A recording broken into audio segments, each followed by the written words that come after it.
Today's focus on Outer Temple Chambers Travel Talks is on motor liability. I'm joined again today by Ana Romero, a Spanish abogado, Thomas Ricard, a French advocate, and Gerben Janson, a Dutch advocate. So moving on to the topic of vulnerable road users. Gerben, you mentioned that there's this concept of vulnerable road users. So what class of individuals is it limited to? To be honest, in the Netherlands, that's limited to cyclists and pedestrians. They are considered vulnerable in regard to the protection of Article 185 here in the Netherlands. How high is that burden on the insurer to be able to avoid liability entirely? Force majeure with regards to somebody who's younger than 14 years has never been only a legal possibility, but force majeure with regards to somebody older than 14 years sometimes gets accepted. It's not even, you have to be legally completely clean. There's nothing irreproachable that should have been happening. You shouldn't have made a traffic accident mistake. That's nothing. You should be completely clean. And even the case, if you could have acted better, then there's probably the possibility that your defense with force majeure is off the table. It's very difficult to get that going. So we normally go to the next one, which is the 50 or the 100% rule with regards to that. If we just pause on force majeure for a moment.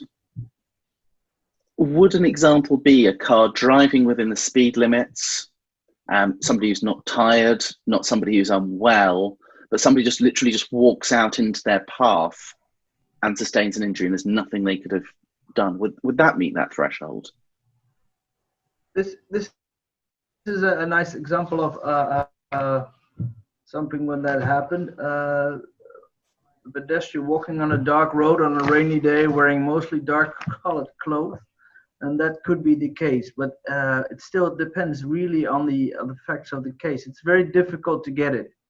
And usually insurers will pass that, will not even get to that defense. They will usually say, no, we'll just look for the 50 or the 100% rule. It's very rare that an insurer will try to even invoke force majeure for that matter. So an example, however, of a child inadvertently running into the road, hit by a car, there would be no question of a defence on the part of the insurer. They would just have a liability, even if there was nothing the driver could have done to stop the accident. Absolutely. When the child is younger than 14 years, it's very simple. It's 100%. What we do get sometimes with the force majeure is, for example, somebody having a suicide attempt and just running in front of the car while the driver is, for example, really slowing down and adapting to the road that it happened, then sometimes the force majeure defense gets up, but it's very difficult, and it's up to the insurer to give all the evidence for that, which is very difficult. Anna, in terms of the assumptions of liability in Spain that we were talking about, do they apply to a specific class of vulnerable road user as in the Netherlands? So this is something that was changed with the reform that was implemented from the 1st January 2016. Before then, there was no difference for any kind of vulnerable persons, minors, those lacking capacity. But from the 1st January 2016, minors and those lacking capacity cannot be held liable for a road traffic accident, even at a minimum level. So there won't be any contributory negligence which would apply in road traffic accidents involving minors and those lacking capacity. So minors up to 18. So if an accident occurs where someone younger than 18 is run by a vehicle, regardless of the circumstances of the accident, no liability will be considered on the side of the victim, and the same would apply for those lacking capacity. So this was a very big change in Spain, where not such protection existed up to that point, and it's important because in Spain it is very rare that we see vulnerable persons being protected in personal injury. Even the limitation period doesn't make any difference for minors or those lacking capacity. So this change was very welcome by claimants. Is there any presumptions with regards to fault when it comes to, for example, a vehicle striking a cyclist or a pedestrian? Do they have any more enhanced protection than, for example, a passenger with a driver of another vehicle being injured? Yes, the fact that the law recognizes that the motor vehicle creates a specific risk on the road derives in that those non-motor elements involved in a road traffic accident will have a better or will be considered as not having caused the accident unless the defendant, the motor vehicle, their insurer or his insurers prove that there has been some contribution to the accident. Pedestrians and cyclists in these circumstances have a much better position than another motor element in the accident. So there's an assumption of fault on the part of the driver of the vehicle as opposed to on the cyclist, unless they can then raise some evidence to show, for example, why it wasn't their fault, why the other, say, for example, pedestrian or cyclist caused or contributed in some way to the accident. But if they don't produce such evidence, the assumption will be that they're at fault. Exactly. And Thomas, does any of this apply to France under Liability in terms of vulnerable road users? Yes, it does, except that, again, we do not reason in terms of fault. The loi Badinter is much more accommodating towards pedestrians and towards cyclists, to the extent, even though that seems rather surprising, that a cyclist who would crash into an immobilized stationed vehicle would still be entitled to compensation. So watch out where you park, but you might still you'll have to trigger your insurance in case a cyclist crash into it. When it comes to the categories of people who might benefit from a sort of slightly easier, more accommodating regime, as I explained earlier, the compensation of a non-driver victim can only be reduced if they committed an inexcusable fault, which is almost never. The protection is even greater when it comes to people aged under 16, people aged over 70, or people with a disability, a DFP rate over 80%. In such case, which might seem rather surprising, their compensation can only be reduced if they committed an inexcusable fault that was voluntary. So again, the regime is compensation, indemnity oriented, rather than grounded on the principle of fault. And can you give an example of a decision of a court or anything that you've heard of that would amount to inexcusable? You can instruct me. More seriously, we've seen, for example, a right to compensation being reduced in case of a cyclist who was on the wrong side of the road, racing, drunk, or without a helmet, but having your right to compensation completely excluded. No, we haven't seen that. And when it comes to non-driver victim, again, that is a matter of dream or nightmare, depending on which side you are. But we have no cases that would back this up at this stage, realistically. And does the vehicle need to be moving for there to be a liability? You mentioned a cyclist cycling into a stationary vehicle.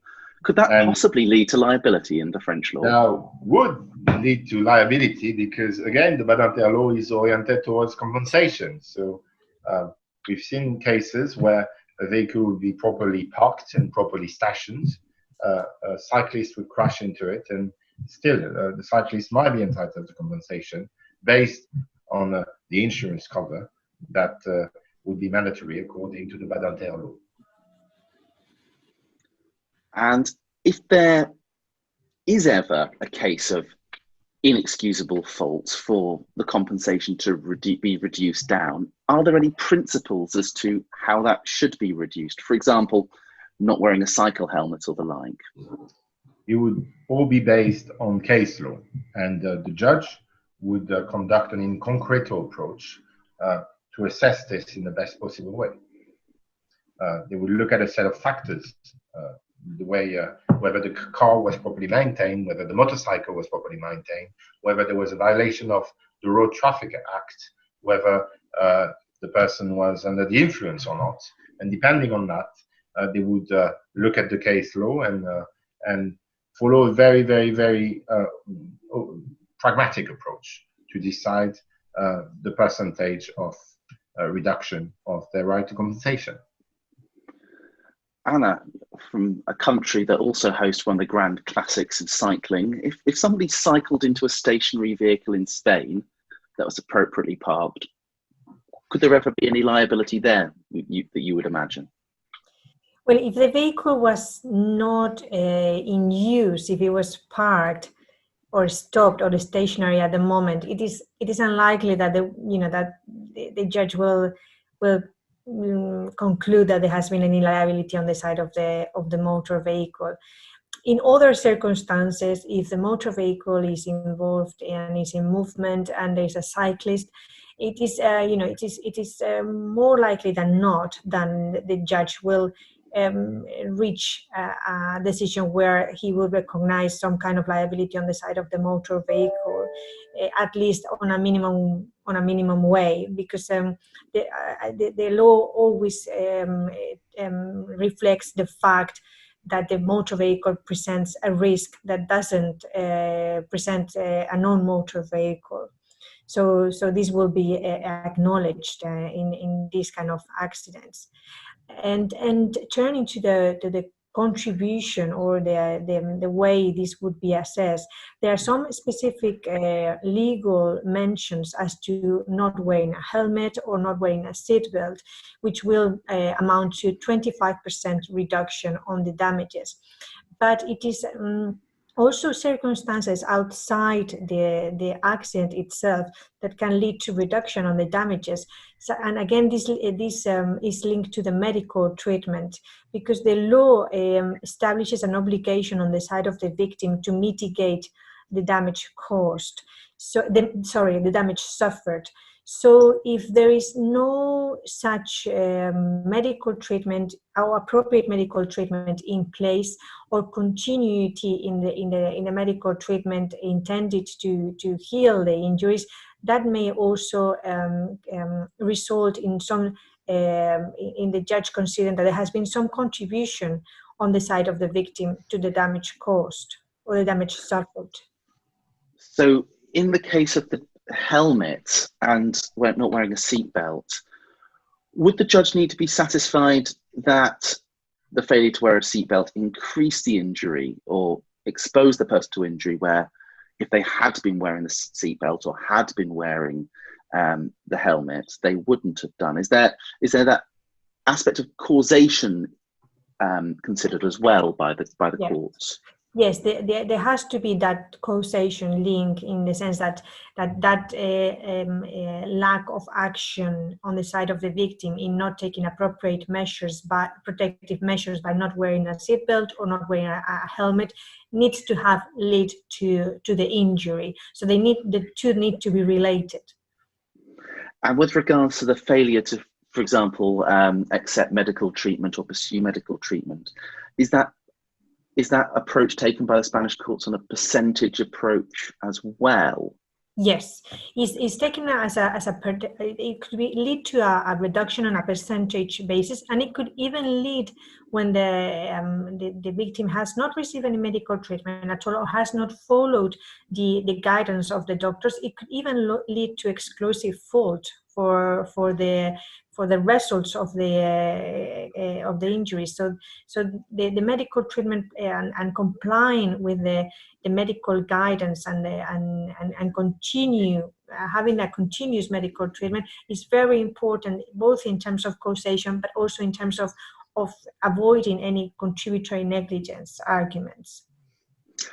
And is there a maximum finding of contributory negligence that can be found against, for example, a pedestrian or a cyclist who's hit by a vehicle? Yes, if there is at least some liability on the side of the motor vehicle, that liability will amount to a minimum of 25%. So the contributory negligence will never be higher than 75%. But there is also the possibility of exclusive fault. But if we are only talking about contributory negligence, the maximum contributory negligence that can be found by the courts, and this is established by the law, is 75%. When the judges approach the issue of contributory negligence, so they, for example, found that the cyclist was also doing something that was wrong, is the approach that you start at 100% liability for the cyclist and then come down, or do you start at 50% and decide from which way you go there, or is there a different approach? The starting point would be the 100% liability on the side of the motor vehicle. And then the actions taken by both elements, the non-motor and the motor, will be considered and taken into account, always on the basis that the risk created by the motor vehicle is higher.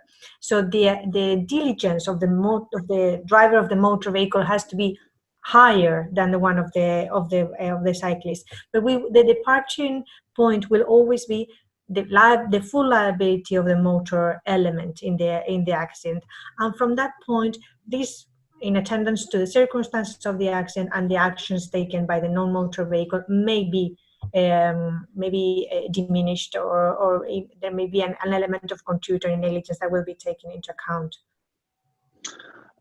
Thank you. Gerben, in the Netherlands, you were talking about there's two regimes.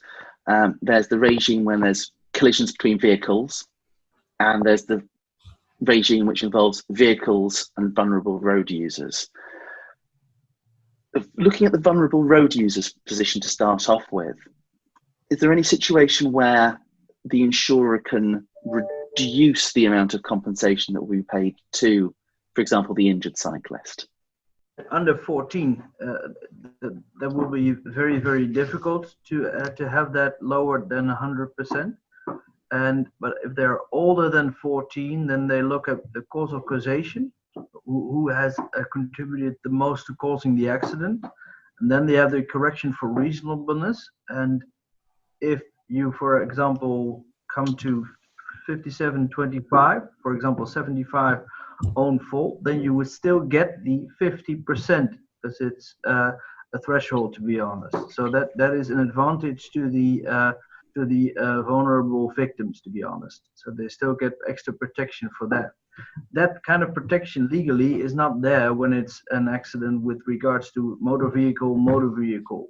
Then you would have, for example, just the own fault discussion, and it has to be, as in Spain, it has to be causal. And usually they always call insurance here that it's a standard 25%, but if you go to court, then the courts will always look at the specifics of the case, whether or not own fault is applicable and what the percentage would be. It's not a standard legally, to be honest, 25.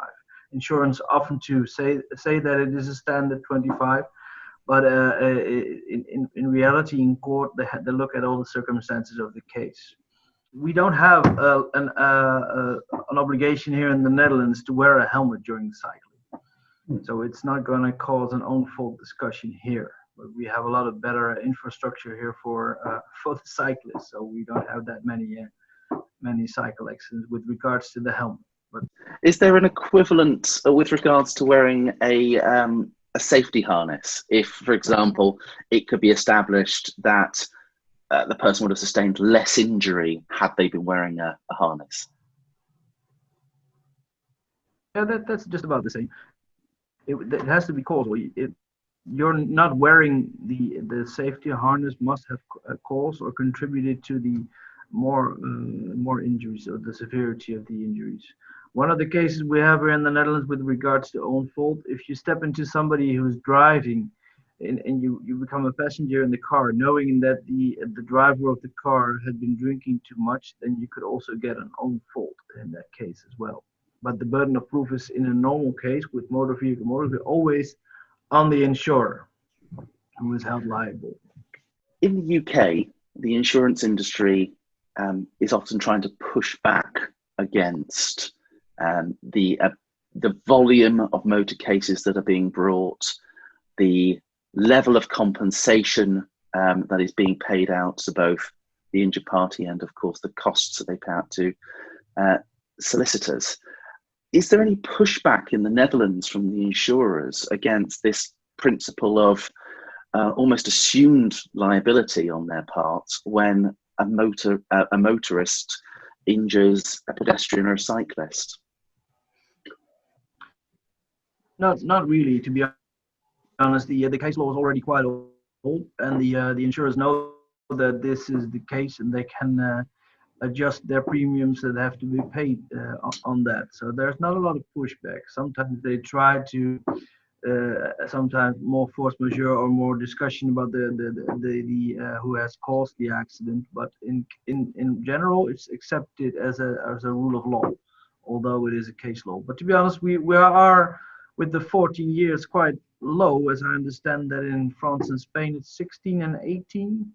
So that the protection age-wise, there is a discussion here in the Netherlands that it should be not 14, but for example up to 16 or 18. So if the other countries already have that, but we are lacking in that part. We are still only up to 14 with the protection. And Thomas, in France, has there been any pushback by the insurers against the Badinter law? Well, not really. The issue is more that we've got a growing number of cyclists. We also have what we call the trottinette, which are scooter that you can rent on every corner, which have spread at every corners of every street like cafes. And we really have an issue because that has changed the way the roads are, I would say, regulated. That has changed the way the insurance market is, because most of those cyclists do not have insurance. Most of those scooters drivers do not have insurance. And clearly, you've got some of the scooters that are able to go faster than a car, using the pavement or using the road. And so it's not so much as an insurance change, it's more of a call for more regulation to ensure that everyone is safe and everyone gets adequate compensation. Thanks, Thomas. Moving on to the final stage of today's webinar, we're going to be looking at insurance and uninsured drivers. Now, as EU member states, and although the United Kingdom is no longer technically an EU member state, still has, as a legacy, direct rights of action against motor insurers, each member state has enacted that in terms of domestic law. There's also provisions with regards to uninsured and untraced drivers. Thomas, if we can start off with the position in France. What's the position in France if a cyclist, a pedestrian, or even an occupant of the vehicle is involved in a collision with a vehicle that's either uninsured or is untraced? Well, we've got in France the equivalent of the MIB with the Fonds de Garantie. You would have to make a claim against the Fonds de Garantie and start the negotiation. In practice, there are 2 points to note. First, being the state, it might be a bit less generous when it comes to your compensation. Second, in case of an untraced driver, the timing to claim compensation might be different. Usually it's 10 years. In some specific cases, it might be 5 years. So be on the watch and look at your clock and check with your solicitor and your lawyer to make sure things are done in the proper time frame. What kind of losses may not be recoverable if an uninsured vehicle is involved?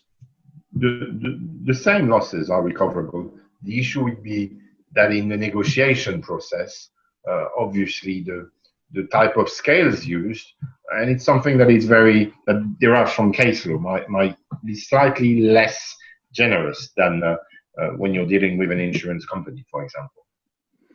And will the guarantee fund have a liability to everybody who's involved in an accident? Let's say, for example, the scenario we were talking about beforehand. Couple are driving along, they're hit by an uninsured driver. Would both the driver and the passenger be able to claim against the indemnity fund or not? Yes, indeed. And we can even go further and consider indirect victims. When it comes to very serious injuries or death, for example, you might consider the parents, the spouse, the children as indirect victims and see whether they have a claim, and most of the time they do. Would the passenger, though, be also able to pursue a claim against the insurer, the insured vehicle that they were in, if that was the case, even though it's not at fault under the patent law? They could, but then that would raise the issue of solvency if the insurer is not dragged into the case. And Anna, what is the position with regard to the indemnity funds in Spain? Is their liability any different to an injured person, depending on whether or not it's an uninsured vehicle or an untraced vehicle that caused the harm? So in Spain, the equivalent to the MIB will step on the shoes of an insurer. So it will be regulated in the same way as any other motor insurer, with the same limits of cover, with the same regulations applicable to the assessment of damages, even punitive interest, which applies to insurers in Spain, will apply in the case of the Spanish MIB. So it will be exactly the same. It would be in exactly the same position as any other insurer as a defendant. Same limitation period. It would be exactly the same. And Gerben, is there any distinction between the liability of an indemnity fund in the Netherlands as opposed to that liability that the insurer would have had? No, there's no difference. What is a practical difference is the identity is not known from the car. Then they state as important that you have to file a police report within 14 days after the accident as evidence for the accident. So that's a practical one, and that's quite a short term, the 14 days. And the other one is that it's normally 5 years, the limitation period for getting the claim, but with the indemnity funds, it's 3 years. So it's important to get moving faster with the indemnity fund, but that's the only practice. So there's potential shorter limitation periods in the Netherlands and France. Is it still 1 year in Spain, Anna? Yeah, exactly the same limitation period as with any other insurer. It will be treated as effectively as if it was the insurer of the vehicle when there is none, or the vehicle has not been traced. Just moving on to close today's webinar, just going to ask you some practical tips on evidence gathering. So Gerben, you were saying 14 days in order to notify when there's an untraced vehicle. But if, for example, there's a motor accident, what practical steps would you advise in terms of evidence gathering, maybe police reports or hospital records, and how to get hold of those? Well, to be honest, we all have these days. Just take a lot of pictures on the site as well. That it usually speaks a lot about what the circumstances are and what has happened. A Dutch lawyer can quite easily get a hold of the police report, but always just ask for the police when there is serious injury involved here in the Netherlands.